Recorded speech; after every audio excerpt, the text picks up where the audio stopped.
Kepala Dinas Pendidikan Kota Ambon Ferdinand Taso membuka BIMTEK kepada para guru gugus 2 Kecamatan Nusaniwe. BIMTEK bertemakan pemberdayaan berpikir tingkat tinggi melalui model Project Based Learning PJBL berbasis ekonomi kreatif dalam pemanfaatan sampah di gugus 2 Kecamatan Nusaniwe. BIMTEK ini berlangsung di Sekolah Dasar 67 Ambon pada Jumat 23 September 2022. Kepada Patimura TV, Kadis Pendidikan Ambon Ferdinand Taso mengatakan, BIMTEK terkait dengan pemanfaatan sampah guna peningkatan ekonomi kreatif.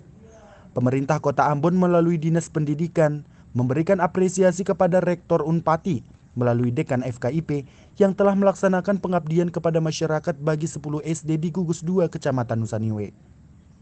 Dikatakan, para guru akan dilatih bagaimana mengembangkan dan mengelola sampah menjadi bernilai dan bermanfaat, sehingga menjadi nilai tambah dalam pengembangan ekonomi kreatif.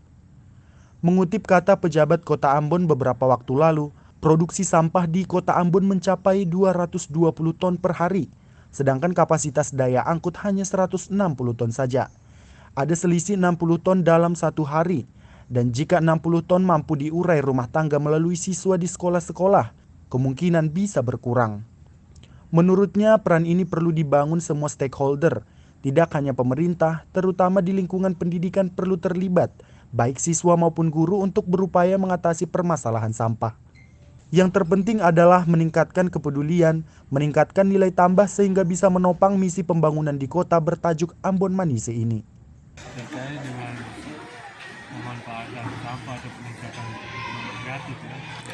Ini pemerintah Kota Ambon melalui Dinas Pendidikan kami menyampaikan apresiasi atas upaya Unpati Pak Rektor melalui Dekan FKIP yang boleh melaksanakan pengabdian kepada masyarakat melalui 10 sekolah pada gugus 2 Kecamatan Nusaniwe.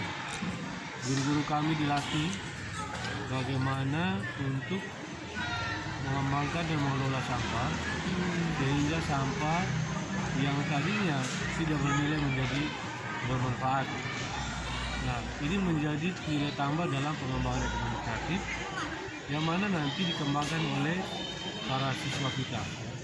Siswa kita diajak untuk mengelola sampah menjadi hal-hal yang kreatif dalam model berbagai bentuk.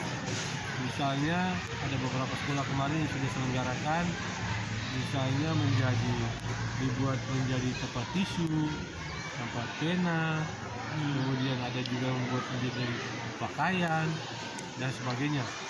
Nah, ini contoh-contoh sederhana yang perlu dibangun pada anak-anak kita agar pikiran mereka, wawasan lingkungan. Bagaimana menjaga lingkungan ini, bagaimana mengelola sampah, membentuk sikap dan perilaku yang paling penting. Sikap dan perilaku yang peduli, yang aware terhadap lingkungan. Jangan tidak membuang sampah di sembarang tempat. Ini telah membantu pemerintah Kota Ambon untuk mengatasi masalah penanganan sampah. Yang mana disampaikan oleh Bapak Wali Kota Ambon, Bapak Penjabat pada beberapa waktu lalu, produksi sampah kita di Kota Ambon itu mencapai 220 ton per hari. Sedangkan kapasitas daya angkut kita hanya 160 ton. Tentunya ini kalau kita lihat ada selisih 60 ton dalam satu hari. Nah, kalau 60 ton ini mampu diurai oleh rumah tangga melalui anak-anak kita di sekolah-sekolah, nah kemungkinan dia bisa berkurang. Nah, peran ini yang perlu dibangun oleh semua stakeholder, tidak hanya pemerintah. Kalau pemerintah sendiri, pemerintah terbatas kemampuan. Untuk itu lingkungan pendidikan perlu terlibat anak-anak, kemudian pendidik, bagaimana kita sama-sama berupaya untuk menyelesaikan permasalahan sampah, dan yang paling penting tadi meningkatkan kepedulian mereka, meningkatkan nilai tambah sehingga ini bisa menopang visi pembangunan di kota kita. Ia berharap melalui BIMTEK ini, para siswa-siswa pada waktunya bisa memanfaatkan pengembangan ekonomi kreatif dari sampah, serta juga bisa berbagi pengetahuan ini kepada keluarga, teman, dan sekolah-sekolah lain, sehingga nilai dampaknya berlipat ganda. Dalam acara itu juga dilakukan penandatanganan kerjasama antara Unpati dan Dinas Pendidikan Kota Ambon dan sekolah. Janis Palol melaporkan.